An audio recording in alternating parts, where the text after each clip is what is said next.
శ్రీగురుభ్యో నమః హరి ఓం శ్రీమహాగణాధిపతయే నమః శ్రీమహాసరస్వత్యై నమః శ్రీగురుభ్యో నమః హరి ఓం జగదం పితరం వందే పార్వతీ పరమేశ్వరం.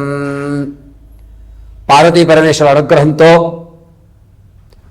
మా గురువుగారి యొక్క కటాక్షంతో నా తండ్రి ఆశీస్సులతో డిసెంబర్ మాసంలో ద్వాదశ రాశి వారి యొక్క ఫలితాలు ఏ విధంగా ఉండబోతున్నాయి, ఈ డిసెంబర్లో అనూహ్యమైన మార్పులు ఏమైనా జరుగుతాయా, ఆర్థికంగా ఏమైనా ఇబ్బందులు తొలగి ఆర్థిక స్థిరత్వం ఏర్పడుతుందా, డిసెంబర్లో ఏదైనా ఉద్యోగం మారేటువంటి అవకాశాలు కానీ ఉద్యోగంలోంచి మిమ్మల్ని తొలగించేటువంటి అవకాశం కానీ, అదేవిధంగా ఆరోగ్యానికి సంబంధించిన ఇబ్బందులు కానీ,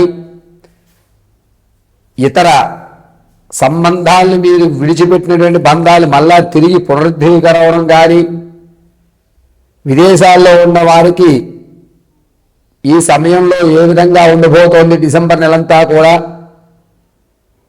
వారి యొక్క ప్రతి కార్యక్రమంలోనూ దిగ్విజయంగా ముందుకు సాగాలి అంటే ఏ దేవతామూర్తిని ఏ మంత్రాన్ని మనం పఠించుకోవాలి, ఎటువంటి కుంకుమని మనం ధరించాలి, వచ్చేటువంటి పెను ప్రమాదాల నుంచి బయటపడడానికి ఏ విధమైన జాగ్రత్తలు తీసుకోవాలి అనేటువంటి విషయాలు డిసెంబర్ నెలలో ఏ విధంగా మనం ఉంటే కలిసి వస్తుంది, మన యొక్క ఆలోచన ధోరణి ఏ విధంగా ఉండాలి అనేటువంటి పూర్తి విషయాన్ని ద్వాదశ రాశుల వారందరికీ కూడా మేషం నుంచి ప్రారంభం చేసుకుని మీనరాశి వరకు కూడా ఈ డిసెంబర్ నెలలో ఏ విధంగా ఉండబోతోంది అనేది మనం పరిశీలన చేసుకోవడం, ఈ యొక్క పరిశీలన అంతా కూడా కేవలము గోచార రీత్యా మాత్రమే మీకు తెలియజేయడం.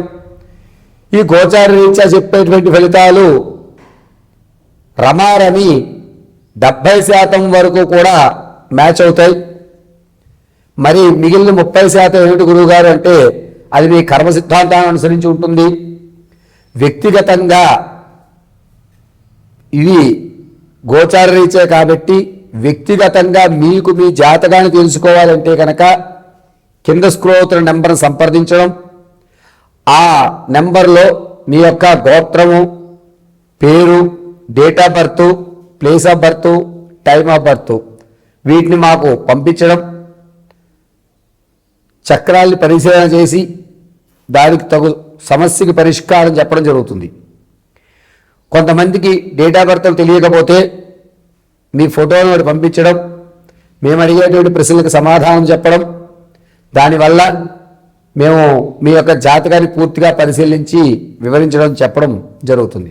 కాబట్టి ఇప్పుడు తెలియజేసేటువంటి డిసెంబర్ ఫలితాలన్నీ కూడా గోచార రీత్యా మాత్రమే చెప్పడం జరుగుతుంది. తులారాశి వారికి ఈ డిసెంబర్ నెలలో ఏ విధంగా ఉండబోతోంది అనగా, ప్రతి చిన్న విషయానికి కోపం రావడం, ఎదుటివారు ఏం అనకపోయినా కూడా కోపం అనేది ఎక్కువ అవ్వడం, దీనివల్ల మీరు తీసుకునే నిర్ణయాల వల్ల ఆర్థిక వ్యవస్థ మీద అనేకమైన ఇబ్బందులు కలుగుతూ ఉంటాయి.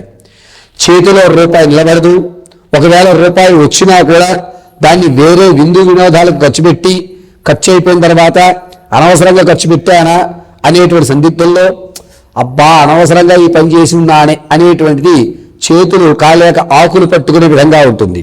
పైగా తులారాశి వారు ఈ నెలంతా కూడా మానసిక శారీరక అనేక ఇబ్బందులు పడుతూ ఉంటారు. ఇంతకు ముందు జరిగినటువంటి ప్రమాదం వల్ల మీ శరీరంలో ఏ భాగమైతే కొన్ని ఇబ్బందులు పడుతున్నాయో ఆ భాగాలన్నీ కూడా అధికమైనటువంటి ఇబ్బందులు పడి అక్కడే మరొక ప్రమాదం జరిగేటువంటి అవకాశం లభిస్తోంది. పైగా తులారాశి వారు ఎక్కడికి వెళ్ళినా సరే మిమ్మల్ని కించపరిచేవారు, మిమ్మల్ని ఏదో ఒక మాట అని మీలో కోపాన్ని నిద్రలేపి అనవసరమైన గొడవలన్నీ కూడా తెచ్చుకుని ప్రశాంత వాతావరణాన్ని కల్మషం చేసే విధంగా మీ ప్రవర్తన మారాలి అని శత్రువు మిమ్మల్ని మీరు ఏమి అనకపోయినా అంటూ మిమ్మల్ని అనేకమైన ఇబ్బందులు కలగజేస్తుంటాడు. సంగీత సాహిత్య కళా శ్రీ పరిశ్రమల్లో ఉన్న వారికి మాత్రం కొంచెం ఊరట లభిస్తోంది. మంచి మంచి పెద్ద పెద్ద వాళ్ళ యొక్క పరిచయాలు ఏర్పడతాయి.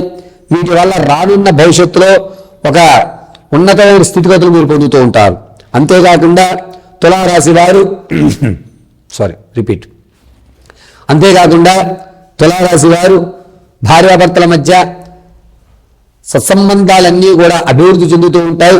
అన్యోన్య దంపత్యజీవనానికి ఒక ఉదాహరణగా మీరు నిలుస్తూ ఉంటారు. వ్యాపారం ప్రారంభం చేయాలనుకున్న వారికి ఈ కాలం అంటే ఈ డిసెంబర్ నెలంతా కూడా గడ్డు కాలంగానే ఉంది. వ్యాపారాల్లో ఎట్టి పరిస్థితుల్లోనూ అడుగు పెట్టవద్దు. అదే రియల్ ఎస్టేట్లో కానీ భూ సంబంధితం కానీ వ్యవసాయంలో కానీ మీరు పెట్టుబడి పెట్టాలనుకుంటే పెట్టుకోండి. ఖచ్చితంగా అద్భుతంగా లభిస్తుంది. మీరు రూపాయి ఎక్కడ నష్టపోరు. రూపాయి సరిపోతుంది. లాభము రాదు, నష్టము రాదు. సర్లే మన శ్రమే కదా, ఏముంది భగవంతుడు మరొకసారి మనల్ని చూడకపోతాడా అనేటువంటి నమ్మకంతో ఉంటుంటారు. పైగా తులారాశి వారు తాత ముత్తాతల నుంచి లభించేటువంటి ఆస్తి కానీ ఆకస్మికమైన ధనం ఏదైతే ఉందో దాన్ని మీ పేరు మీద ఎట్టి పరిస్థితుల్లో తెచ్చుకోవద్దు. మీరు ఒకవేళ మీ పేరు మీద కనుక ధనాన్ని తెచ్చుకుని ఉన్నట్లయితే క్షణాల్లో కర్పూరహారత అయిపోయినట్టుగా అయిపోతుంది. కాబట్టి మీ పేర్ల మీద ఈ నెలలో ధనాన్ని ఇవ్వడము ధనం తీసుకోవడం రెండూ చేయకండి. ఒక బినామీ కానీ లేకపోతే మీ పిల్లలు కానీ మీ భార్య కానీ మీ చెల్లెలు కానీ మీ అమ్మగారి చేత కానీ ఆ ధనాన్ని అక్కడ తీసుకోమని చెప్పండి. వారి ద్వారా ఆ ధనాన్ని మీరు తీసుకోండి. కలిసి వచ్చేటువంటి అవకాశం లభిస్తుంది. అంతేకాకుండా తులారాశి వారు అక్రమ సంబంధం కానీ వివాహేతర సంబంధాలు కానీ లేదా మీరు బాగా అభిమానించే వాళ్ళు కానీ మీరు విడిచిపెట్టిన బంధాలు కానీ ఏవైతే ఉన్నాయో వీళ్ళందరూ మిమ్మల్ని దూరం పెట్టడం, కలిసి రాకపోవడం, వీళ్ళు మూర్ఖుడు రావడం, మిమ్మల్ని లేనిపోని ఇబ్బందులకు గురి చేయడం అనేది జరుగుతూ ఉంటుంది. ఇక ఈ రాశిలో ఉన్నటువంటి విద్యార్థులకు మాత్రం కాస్త ఇబ్బందిదాయకంగా ఉంటుంది. మెదడుకు సంబంధించి అస్తమాను తలకలిపి రావడం, కళ్ళు లాగడం, కొన్ని శారీరకమైన ఇబ్బందులు అనేటువంటి విద్యార్థులకు ఎక్కువ లభిస్తూ ఉంటుంది. తులారాశిలో ఉన్నటువంటి ఆడవారు సంతానం కొరకు ఎవరైతే చూస్తున్నారో వారికి పుత్రికా సంతానం లభించడం, పైగా వివాహం కొరకు ఎవరైతే చూస్తున్నారో వారికి మంచి సంబంధాలు రావడం, వీళ్ళైతే మనకి అన్ని విధాలుగా కుదురుతుంది, మనం చేసుకోవచ్చు అని ఒక నిర్ణయానికి రావడం ఖచ్చితంగా జరుగుతూ ఉంటుంది. విలువైన ఆభరణాలు, విలువైన వస్తువులు ఏవైతే ఉన్నాయో వాటిని మీరు విడిచిపెట్టుకుంటారు. దొంగల పాలయ్యేటువంటి అవకాశం తులారాశి వారికి లభిస్తుంది. కాబట్టి విలువైన డాక్యుమెంట్స్ కానీ అదేవిధంగా ఆభరణాలు కానీ ఏవైతే ఉన్నాయో వాటిని చాలా జాగ్రత్తగా చూసుకోండి. ఇక తులారాశి వారు ఈ నెలంతా కూడాను ఏదన్నా గురుపారాయణ కానీ దత్తపారాయణ కానీ చేయడం చాలా మంచిది.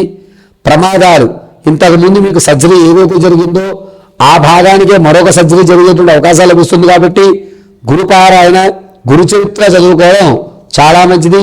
ప్రతి నిత్యము కూడా భస్మధారణ చేయండి. భస్మధారణ మధ్య భాగంలో వృత్తాకారంగా కుంకుమ ధారణ చేయండి.